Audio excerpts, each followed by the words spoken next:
दोस्तों मुकाबला तो साउथ अफ्रीका की टीम ने जीता, लेकिन अगर किसी ने दिल जीता है तो उसका नाम था मोहम्मद रिजवान। जी हां दोस्तों, पाकिस्तान का साउथ अफ्रीका टूर चल रहा था। साउथ अफ्रीका की टीम ने 183 रनों का लक्ष्य रखा था पाकिस्तान के सामने, लेकिन मोहम्मद रिजवान और शाहीन अफरीदी ने मिलकर साउथ अफ्रीका की हलक में जान ला दी थी। लेकिन फिर साउथ अफ्रीका ने ऐसा गेम खेला कि पूरा गेम ही पलट दिया। तो क्या कुछ रहा पाकिस्तान वर्सेस साउथ अफ्रीका मुकाबले में, चलिए आपको बताते हैं। लेकिन उससे पहले इस वीडियो को लाइक और हमारे चैनल को सब्सक्राइब जरूर कर लीजिएगा। दोस्तों आपको बता दे, पाकिस्तान का साउथ अफ्रीका टूर चल रहा है, जहां पहला T20 मुकाबला किंग्समेड डरबन में खेला जा रहा है। दोस्तों आपको बता दे, पाकिस्तान की कप्तानी मोहम्मद रिजवान कर रहे हैं, वही साउथ अफ्रीका की कप्तानी हेनरिक क्लासेन के हाथों में है। सबसे पहले साउथ अफ्रीका टॉस जीती और पहले बैटिंग करने का फैसला करती है।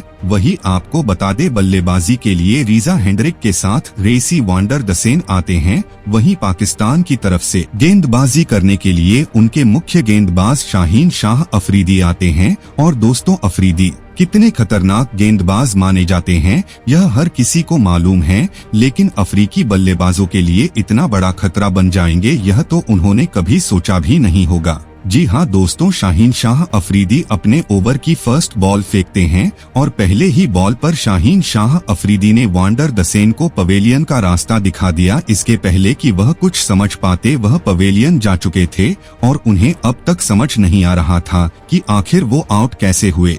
और दोस्तों शाहीन की यह गेंदबाजी देखने के बाद तो साउथ अफ्रीका के आधे बल्लेबाज वैसे ही डर गए थे। वही दोस्तों उसके बाद बल्लेबाजी के लिए मैथ्यू ब्रीट्सकी मैदान पर आते हैं और शाहीन ने अपनी शानदार गेंदबाजी से केवल 4 रन ही इस ओवर में दिए थे। वही दूसरा ओवर फेंकने के लिए पाकिस्तान के गेंदबाज अबरार अहमद आते हैं, लेकिन दूसरी ही गेंद पर मैथ्यू ब्रीट्स ने गेंद को सीधे स्टेडियम में बैठे फैंस के पास ही भेज दिया। लेकिन दोस्तों ठीक तीसरी ही गेंद पर अबरार ने जबरदस्त वापसी की और मैथ्यू ब्रीस्ट को पवेलियन का रास्ता दिखा दिया। हालांकि साउथ अफ्रीका के बल्लेबाज विकेट गिरने के बावजूद भी स्लो तो बिल्कुल नहीं खेल रहे थे। उन्हें जब मौका मिल रहा था वह गेंद को स्टेडियम से बाहर भेजने की भरपूर कोशिश भी कर रहे थे और भेज भी रहे थे। वही दोस्तों अब मैदान पर बल्लेबाजी के लिए आ गए थे किलर द मिलर। जी हाँ, डेविड मिलर। और इस बल्लेबाज की कितनी काबिलियत है यह हम सभी जानते हैं। और आते ही इस बल्लेबाज ने चौका ठोककर यह बता भी दिया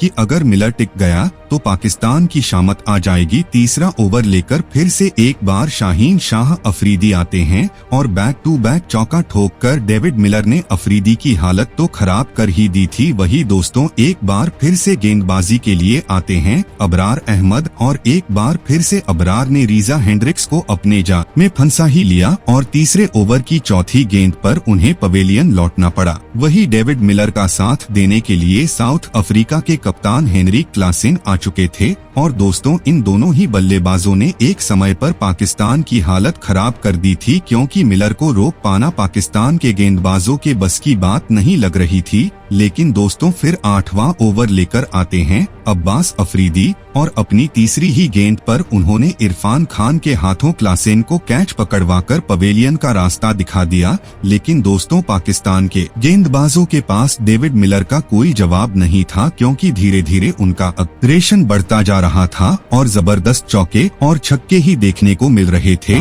और देखते ही देखते डेविड मिलर ने सिर्फ 28 गेंद में अपना अर्धशतक ठोक देते हैं। वहीं दूसरे छोर से उनके साथ दे रहे थे साउथ अफ्रीका बल्लेबाज डोनोवन फेरेरा। उधर साउथ अफ्रीका की टीम ने 10 ओवर के समाप्ति के बाद 4 विकेट खोकर 93 रन ठोक दिए थे। हालांकि ठीक इसके बाद अबरार अब्बास ने सुफियान के हाथों फेरेरा को पवेलियन का रास्ता दिखा दिया, लेकिन मिलर को रोक पाना अभी भी आसान नहीं थी। वह लगातार चौकी छक्कों में ही बात कर रहे थे और केवल 40 गेंद में ही 82 रनों तक पहुंच गए। और ऐसा लगा भी कि आज तो मिलर शतक के मूड में ही आए हैं। लेकिन दोस्तों यूं ही नहीं, शाहीन अफरीदी को बेस्ट बॉलर में गिना जाता है। 13वीं ओवर की 5वीं गेंद पर शाहीन शाह ने अपनी गेंद में आखिरकार मिलर को फंसा ही लिया और इरफान के हाथों उन्हें पवेलियन भेज दिया और मिलर के जाते ही साउथ अफ्रीका के सभी बल्लेबाज उनके पीछे पीछे ही लाइन लगाकर चलते गए। साइमलेन 1 रन तो वही पीटर 3 रन बनाकर चलते बने। हालांकि जॉर्ज लिंडे ने 24 गेंदों में 48 रनों की शानदार पारी खेलकर साउथ अफ्रीका की पारी को 20 ओवर में 183 रनों तक पहुंचा दिया था। वही दोस्तों पाकिस्तान की टीम बल्लेबाजी के लिए आती है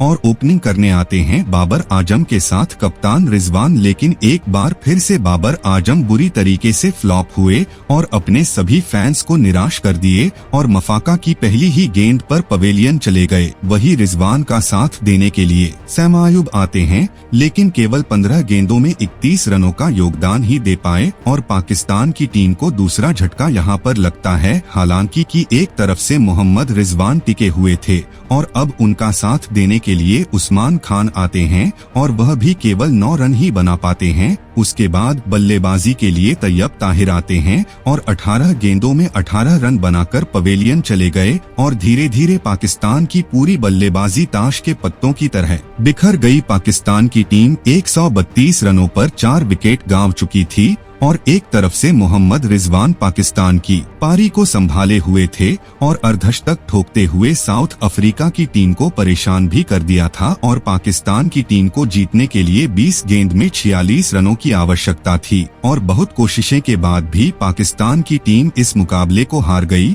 वैसे आपको क्या लगता है, पाकिस्तान की हार का सबसे बड़ा कारण कौन था? कमेंट में जरूर बताइए और अभी तक हमारे चैनल को सब्सक्राइब नहीं किया है तो जरूर कर ले। धन्यवाद।